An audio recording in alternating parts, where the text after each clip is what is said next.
राधे राधे दोस्तों। देवशयनी एकादशी कथा आप सभी को हमारी ओर से देवशयनी एकादशी की बहुत बहुत शुभकामनाएं। देवशयनी एकादशी में देव का अर्थ है भगवान और शयनी का अर्थ है सोना, इसलिए इसका यौगिक अर्थ है भगवान सो रहे हैं। देवशयनी नाम इस एकादशी के लिए उपयुक्त है क्योंकि ये माना जाता है कि इस दिन भगवान विष्णु अपने कुंडलित सर्प अर्थात शेषनाग से बने बिस्तर पर क्षीर सागर में शयन के लिए जाते हैं। इस एकादशी का नाम पद्मा भी है। इसे देवशयनी एकादशी, विष्णु शयनी एकादशी, आषाढ़ी एकादशी और हरिशयनी एकादशी के नामों से जाना जाता है। देवशयनी एकादशी को भगवान विष्णु 4 महीने की योग निद्रा में क्यों चले जाते हैं, विष्णु जी क्यों सोते हैं, तो आइए जानते हैं हमारी इस वीडियो के द्वारा। आषाढ़ शुक्ल पक्ष की एकादशी को देवशयनी एकादशी कहते हैं। आषाढ़ मास में 2 एकादशी आती हैं, एक शुक्ल पक्ष में और दूसरी कृष्ण पक्ष में। भगवान विष्णु प्रकृति के पालन करता है और उनकी कृपा से ही सृष्टि चल रही है। इसीलिए श्री हरि जब 4 मास तक योग निद्रा में जाते हैं तो उस समय कोई भी शुभ कार्य नहीं किया जाता, जैसे शादियां, नामकरण, जनेऊ, गृह प्रवेश या मुंडन नहीं होते। इस एकादशी को सौभाग्य की एकादशी के नाम से भी जाना जाता है। पद्म पुराण के अनुसार इस दिन उपवास करने से जाने अनजाने में किए गए पापों से मुक्ति मिलती है। इस दिन पूरे मन और नियम से पूजा करने से मोक्ष की प्राप्ति होती है।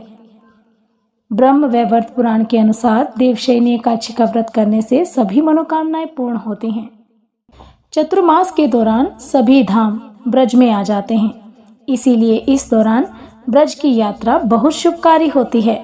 अगर कोई व्यक्ति ब्रज की यात्रा करना चाहे तो इस दौरान कर सकता है। जब भगवान विष्णु जागते हैं तो उसे देवोत्थान एकादशी अर्थात देव उठनी एकादशी कहा जाता है। इसके साथ ही शुभ कार्य भी शुरू हो जाते हैं।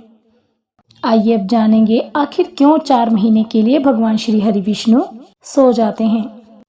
वामन पुराण के अनुसार असुरों के राजा बलि ने अपने बल और पराक्रम से तीनों लोकों पर अधिकार कर लिया था। राजा बलि की आधिपत्य को देखकर इंद्रदेव और अन्य देवता घबरा गए और भगवान विष्णु की शरण में गए और उनसे मदद की प्रार्थना की। देवताओं की पुकार सुनकर भगवान विष्णु ने वामन का रूप धारण किया और राजा बलि से भिक्षा मांगने चले गए। भगवान वामन ने राजा बलि से 3 पग भूमि मांगी।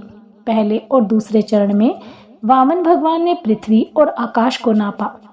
अब तीसरा कदम रखने के लिए कुछ नहीं बचा था, इसीलिए राजा बलि ने भगवान विष्णु से तीसरा कदम अपने सिर पर रखने को कहा। भगवान वामन ने वैसा ही किया। इस तरह देवताओं की चिंता समाप्त हो गई और राजा बलि के दान पुण्य से भगवान विष्णु बहुत प्रसन्न हुए। जब उन्होंने राजा बलि से वरदान मांगने को कहा तो बलि ने उनसे पाताल लोक में बसने का वरदान मांगा। यज्ञ की इच्छा पूरी करने के लिए भगवान को पाताल लोक जाना पड़ा।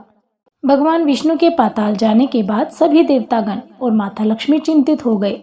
अपने पति भगवान विष्णु को वापस लाने के लिए माता लक्ष्मी एक गरीब महिला के रूप में राजा बलि के पास पहुंची और उन्हें अपने भाई के रूप में राखी बांधी। बदले में उसने भगवान विष्णु को पाताल लोक से वापस लेने का वचन लिया।